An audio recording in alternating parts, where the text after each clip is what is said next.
Hi friends, village home food spicy ఛానల్లో మరో కొత్త వంటకంతో మేము ముందుకు వచ్చేసాను. ఈరోజు బాయిల్డ్ ఎగ్ కర్రీ ఎలా చేయాలో చూద్దాం. ముందుగా నేను 5 ఎగ్స్ తీసుకున్నాను, 4 ఉల్లిపాయలు తీసుకున్నాను. ఇప్పుడు గ్యాస్ ఆన్ చేసుకోండి, 3 స్పూన్స్ ఆయిల్ వేసుకోండి.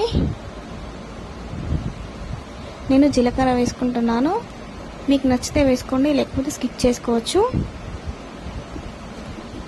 జీలకర్ర కొంచెం వేగాక నేను కట్ చేసుకున్న ఉల్లిపాయ అందులో వేసుకున్నాను. ఇలా గోలుతున్నప్పుడు 2-3 టైమ్స్ మధ్యలో కలపండి, ఎందుకంటే ఉల్లిపాయలు మాడిపోకుండా ఉంటుంది. ఇందులో ఇప్పుడే సాల్ట్ వేసుకోండి. సాల్ట్ మాత్రం మీ టేస్ట్ తగినంత వేసుకోండి. నేనైతే 1 స్పూన్ వేసుకున్నాను సాల్ట్. తర్వాత పసుపు, అల్లం 2 వేసి మిక్స్ చేసుకోండి ఒకసారి. ఇలా ఉల్లిపాయలు, అల్లం, పసుపు కొంచెం గోలాక తర్వాత 2 స్పూన్స్ కారం వేసుకోండి.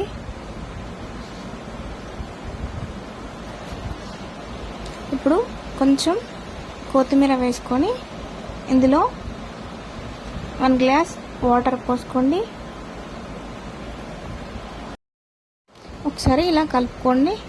నేను కర్రీ నైట్లో తీస్తున్నాను, మార్నింగ్ తీస్తుంటే కొంచెం లైటింగ్ ఉండేది, కొంచెం చీకటిగా ఉంది. సో అయినా పర్లేదు, ఏమనుకోకండి. తర్వాత ఇందులో ఆయిల్ కొంచెం పైకి తేలినప్పుడు ఇందులో మనం 1 స్పూన్ ధనియా పొడి అండ్ 1/2 స్పూన్ గరం మసాలా వేసుకోండి.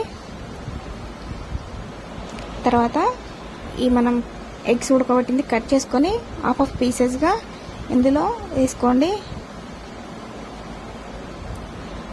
దీనిపైన కొంచెం కొత్తిమీర వేసుకోండి. తర్వాత గ్లాస్ పెట్టండి.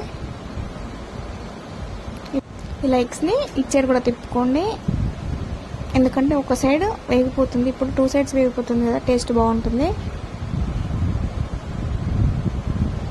మీకు చూస్తూనే ఎంతో టేస్టీగా ఉంది అనిపిస్తుంది కదా. సో ఇలాంటి వంటలు మీకు మరిన్ని కావాలి అనుకుంటే సబ్స్క్రైబ్ చేసుకోండి విలేజ్ హోమ్ ఫుడ్ స్పైసీ ఛానల్ని. అలాగే లైక్ చేయండి, షేర్ చేయండి.